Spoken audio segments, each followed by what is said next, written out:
Buenos días, padres de familia, estudiantes. Semana del 23 al 27 de noviembre. Qué gusto volvernos a ver. En la clase anterior espero que les haya gustado la clase del profesor Joao. Me toca pues esta semana a mí.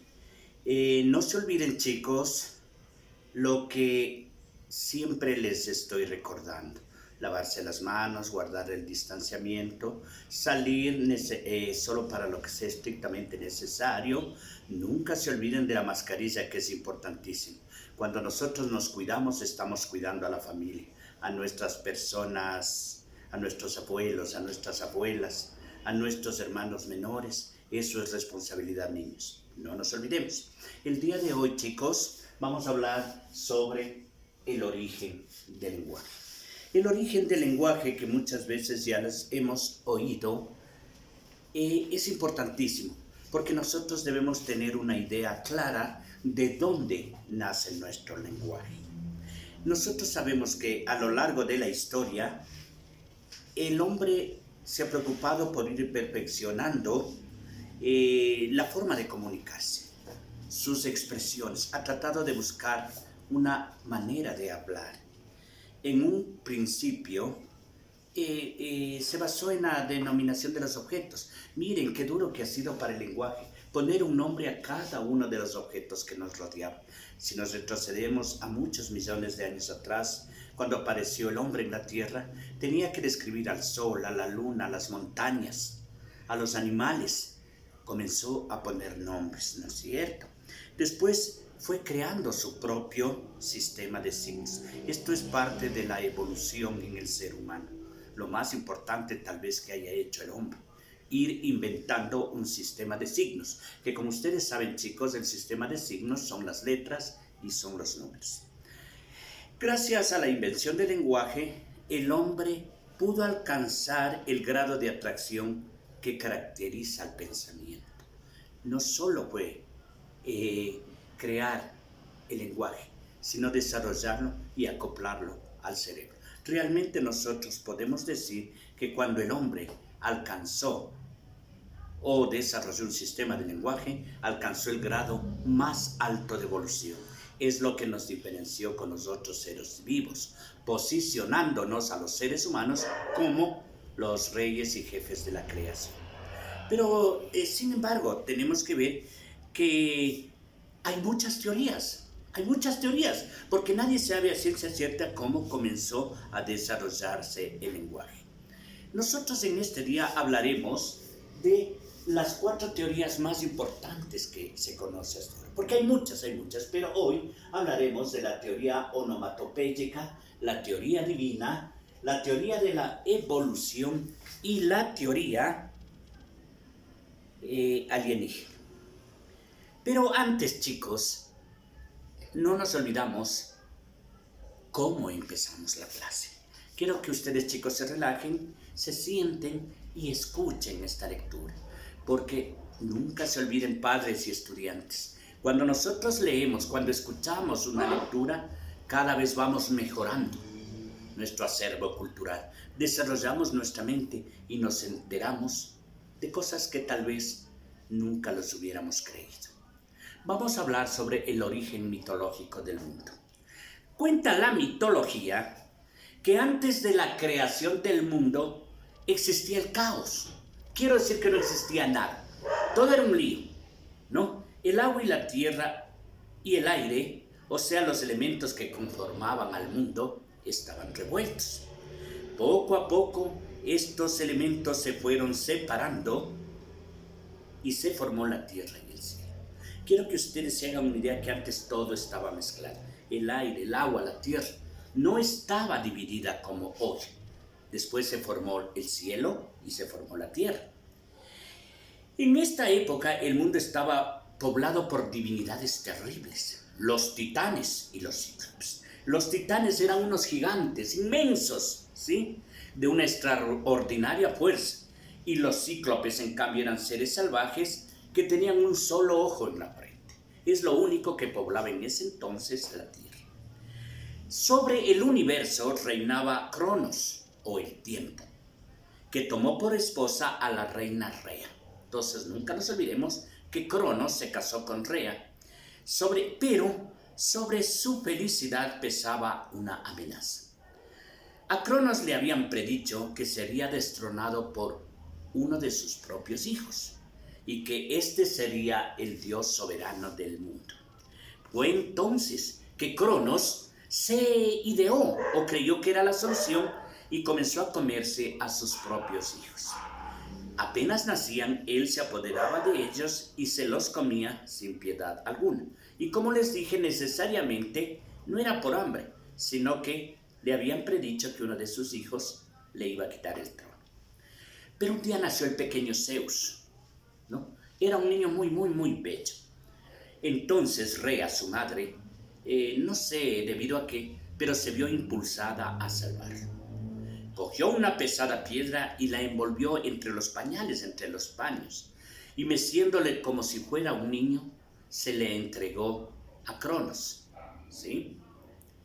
Entonces, como era la hora de la cena y Cronos tenía mucha hambre y estaba acostumbrado, cogió lo que le había entregado Rea y en la noche se tragó a la piedra que estaba envuelta con paños, creyendo que era su hijo Zeus. Rea cogió a su hijo y huyó con él, protegida por las sombras de la noche. Llegó a la isla de Creta, donde ya había pensado refugiarse, ya que sus habitantes seguían hacia ella una gran veneración. Caminó hacia el centro de la isla y un espeso bosque se internó en una gruta profunda, en una cueva, y sus paredes estaban cubiertos de fresca hierba. Querida hierba, suplicó la diosa, extiende tus ramas y oculta la entrada.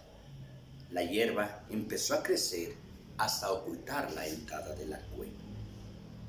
Rea llamó después a las ninfas del bosque y les confió a su hijo. Cuiden de él, les dijo. Bajó la cabeza del niño y se marchó. Las ninfas les prepararon una cuna de oro y acostaron al niño. Después llamaron a Amaltea, que era una cabra blanca, para que lo amamantara. Las abejas destilaron una dulce miel para el recién nacido. Las palomas le llevaron en su pico la ambrosía, el alimento de los inmortales, y un águila de alas inmensas era la portadora del néctar, la bebida de los dioses. Una de las ninfas le fabricó al niño una pelota de oro que al lanzarla al aire brillaba. Cuando Zeus lloraba o gritaba, llamaban a los sacerdotes, a los coribantes, que danzaban a la entrada de la cueva golpeando sus espadas contra sus grandes escudos de cobre. Este ruido hacía que Cronos no oyera los gritos del niño. Así Zeus creció sano y fuerte, llegando a la edad adulta. Se hizo pasar por un sirviente y le administró a su padre Cronos un poderoso medicamento, mezclándosele en el vino. Esto hizo que Cronos vomitara, y así fue como los hermanos de Zeus salieron de nuevo al mundo, al igual que la piedra. Los hermanos de Zeus eran Poseidón, Hades, Vesta, Hera y Demeter. Estos chicos son a los que anteriormente Zeus se había tragado, les había comido. Cuando ya estuvieron todos los hermanos juntos, Zeus, Poseidón y Ares se unieron contra su padre, Cronos, y los titanes. Porque, acuérdense, Cronos pertenecía a los titanes. Zeus también llamó en su ayuda a los cíclopes. En cambio, Zeus se asoció con los cíclopes, quienes tenían una fragua en el centro de la tierra, donde trabajaban los metales. La fragua quiere decir un fuego inmenso, un fuego eterno, custodiado por 3 enormes gigantes. Si le ayudaban a derrotar a los titanes, al finalizar la guerra los recompensarían, librándoles de su prisión subterránea. Porque Cronos a los cíclopes les había condenado a que vivan dentro de la tierra prisioneros. Entonces Zeus, para que le ayuden, les ofreció liberarlos. Los cíclopes aceptaron y los gigantes se armaron y salieron a la superficie de la tierra. Los 2 ejércitos lucharon furiosamente, mezclándose entre una tempestad de piedras, lanzas, flechas y saetas, saliendo vencedores Zeus con los cíclopes. Terminada esta grande guerra, Los tres hermanos se repartieron las diferentes regiones del cosmos. A Hades, como ustedes saben, le correspondió reinar en las entrañas del infierno, en el inframundo, adentro de la tierra. A él lo declararon Dios de los funerales y la muerte. Luego a Poseidón le correspondió reinar sobre el mar y todas sus criaturas. Y por último Zeus dominó el cielo.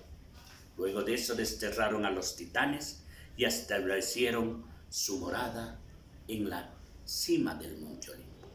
Como ustedes saben, el Monte Olimpo es la montaña más alta de Grecia y está situada entre Macedonia y Tesalia, coronada por las nubes, donde existe la eterna primavera. El aire es siempre tibio y la luz brilla con toda su pureza. Jóvenes, hasta aquí les hemos contado cómo en el origen del lenguaje ellos nos dicen cómo creen que se formó el mundo. Pero para esto ocuparon un lenguaje muy anterior, un lenguaje que manejaban los dioses según la teoría del lenguaje. En este momento, chicos, vamos a volver a la clase y vamos a ver que existen 4 teorías, que son la teoría onomatopéyica, la divina, la teoría de evolución y la teoría alienígena, chicos, ¿no? Onomatopeya, ¿qué es onomatopeya, chicos? Es el golpe, es el sonido, eso es una onomatopeya.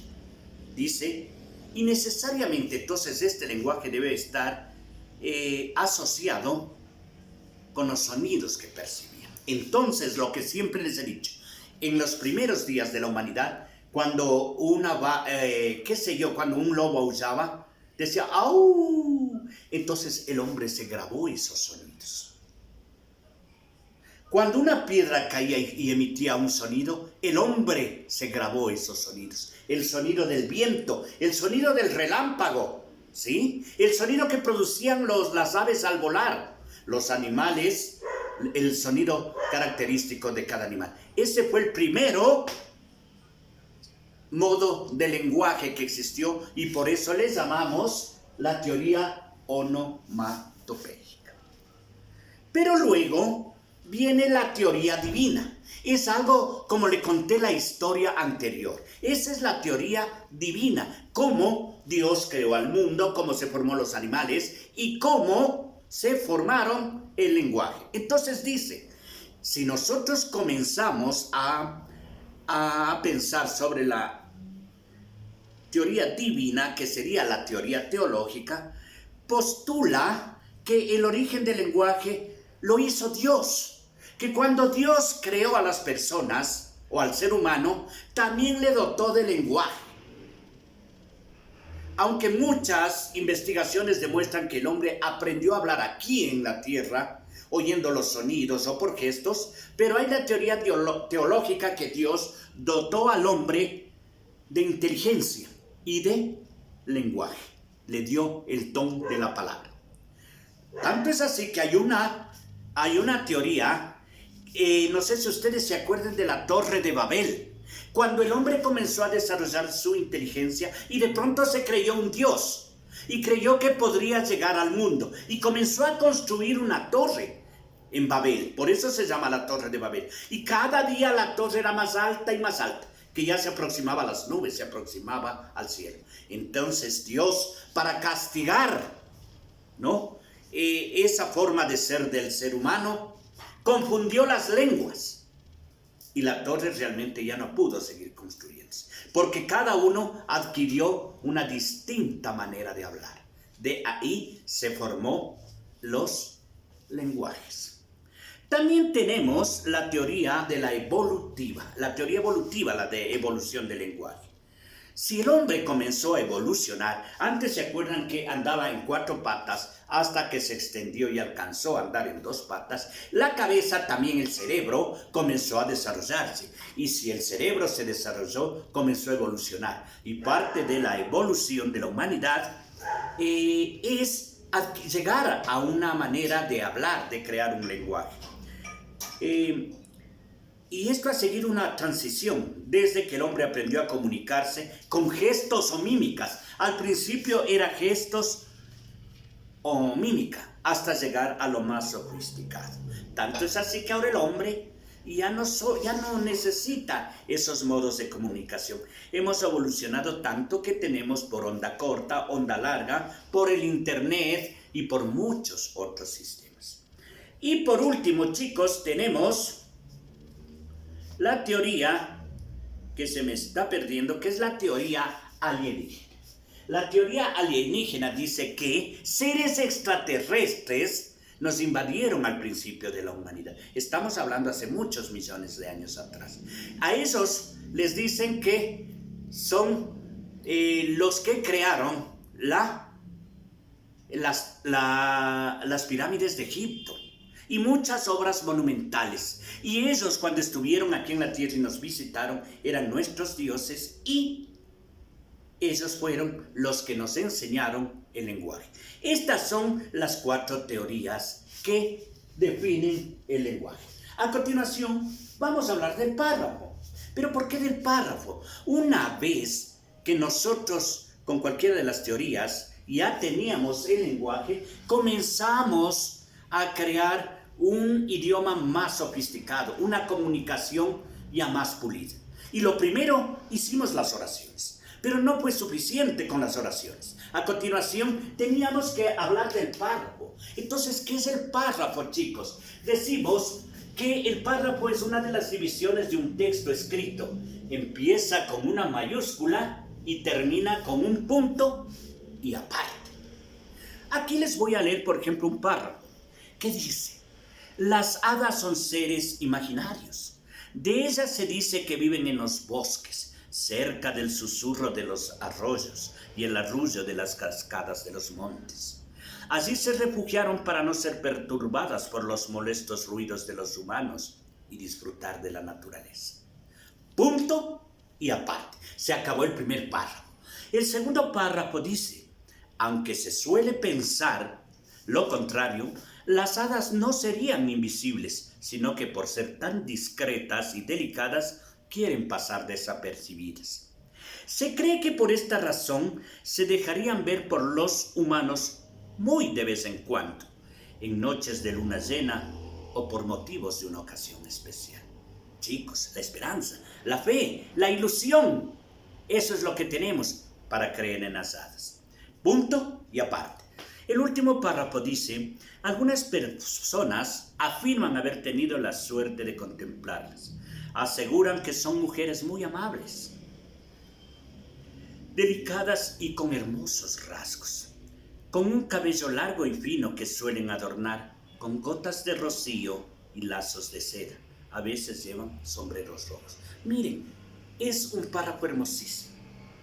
Mejor dicho, es una sucesión de párrafos sobre el mismo tema. El título sería las hadas. Y vamos describiendo qué hemos dicho hasta aquí, que existen, dónde viven y cómo son, y por qué se les puede ver o por qué no las podemos ver. ¿No es cierto, chicos? Muy bien. Luego de eso, vamos a ver la estructura del párrafo. Chicos, aquí está. ¿Qué debe tener un párrafo? Son 5 partes, que son introducción, idea principal, idea secundaria, los marcadores textuales y la conclusión o cierre. Rijámonos en la lectura anterior sobre las hadas. La idea central son las hadas, unos seres mitológicos, ¿verdad? Eso sería lo que nos introduce o nos presenta el tema de la lectura, ¿sí? Nos contextualiza. Nos lleva al mundo de las hadas, donde viven, cómo viven. ¿Se acuerdan que ellos vivían entre las cascadas, en el murmullo de los ríos, en el viento? Luego viene la idea principal. ¿qué nos quieren comunicar? Aquí nos quiere comunicar que las hadas son seres mitológicos y que son seres bellos. Luego vienen las frases o oraciones secundarias, las frases de apoyo. Aquí nos están viendo cosas que sustentan la idea principal. Aquí nos dicen, por ejemplo, que las hadas son mujeres, que son muy bellas, que tienen el pelo fino, que tienen bellos rasgos. Entonces son ideas secundarias que apuntalan la primera idea. Luego vienen los marcadores textuales. Ustedes dirán, ¿qué es eso? Pues simplemente es el empleo de la gramática y la ortografía. Tenemos que emplear conectores, conjunciones, etc. Por ejemplo, necesitamos el y, como, tal, igual a, todas esas palabras que nos permiten forjar una idea. Y por último, tenemos las frases de conclusión o cierre. Generalmente es una recapitulación de todo lo que hemos leído. Entonces nosotros decimos, y así es como las hadas, seres mitológicos y hermosos, siempre se presentarán a los ojos de los seres humanos que se porten bien y que crean y respeten la naturaleza. Esto es un párrafo, una contextualización y la estructura que deben tener los párrafos.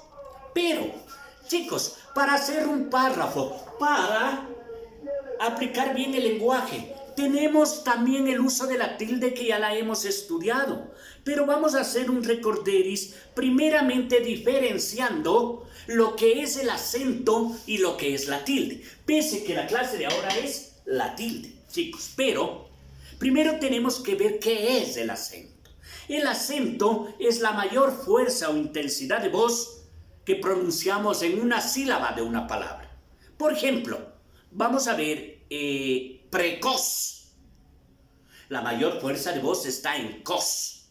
O si no, sería precoz. ¿No es cierto? Que no tiene sentido. Tendríamos Sevilla. Sevilla. La mayor fuerza de voz es en vi. Porque si no aplicamos la mayor fuerza de voz sería Sevilla, que no tiene razón de ser. Hablemos de escoba, que sería la fuerza de voz. Lleven co. Si no pronunciamos sería escoba. Por fin, esto es lo que nos diferencia. Ahora la tilde.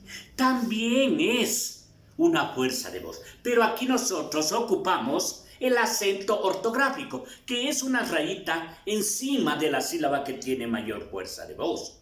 Por ejemplo, león. León tiene la fuerza de voz en on, pero aquí va con la tilde. Ya no solo con el acento, aquí va con la tilde. Por ejemplo, tenemos lápiz. Va la, pero va con tilde. Y por último, como ejemplo, tenemos gráfico. Gráfico también va en gra, pero va tildado.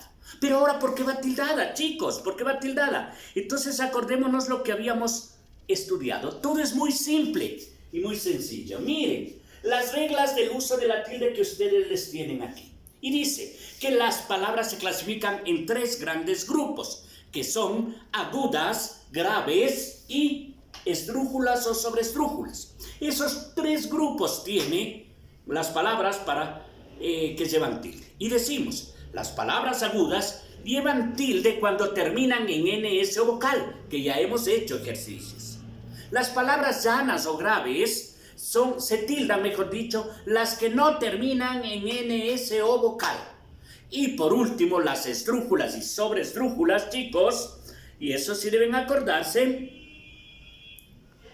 se tildan todas. Hasta aquí hemos hecho un recorderis de la tilde. Como una excepción, vamos a hablar la tilde diacrítica. ¿Qué es la tilde diacrítica, chicos? Sirve para diferenciar palabras que tienen un mismo uso, mejor dicho, un mismo sonido, pero tienen un diferente uso. Por ejemplo, tenemos tú con tilde y tú sin tilde, ¿sí? Esas son categorías gramaticales. Por regla general, se utilizan en los monosílabos como una excepción, porque siempre les hemos dicho que los monosílabos ya no se tildan. Ahora, por ejemplo, cuando decimos te llamamos, nos lleva tilde. Pero té como sustantivo sí lleva tilde. El té, la bebida que nosotros tomamos, sí lleva tilde. Nosotros tenemos el más conocido, él y él. Cuando decimos como artículo él, no lleva tilde. Pero cuando vemos como pronombre, sí lleva tilde. Igual tenemos los adverbios y los adjetivos. Esto como cultura general, chicos, pero que no podemos olvidarnos que todo lo que hemos estudiado hoy nos permite aprender sobre el lenguaje. Una vez que conocimos el origen del lenguaje, nosotros tenemos que aprender a utilizarlo de manera correcta. El día de hoy, chicos, hemos aprendido el manejo del párrafo y el manejo de la tilde. Chicos, gracias por su atención. Ha sido un gusto volvernos a encontrar en las clases sincrónicas de lunes. Espero que me lleven muchas inquietudes, porque esto se presenta para muchas preguntas. Chicos, qué gusto haber estado con ustedes. Chao, padres. Chao, chicos. Cuídense mucho.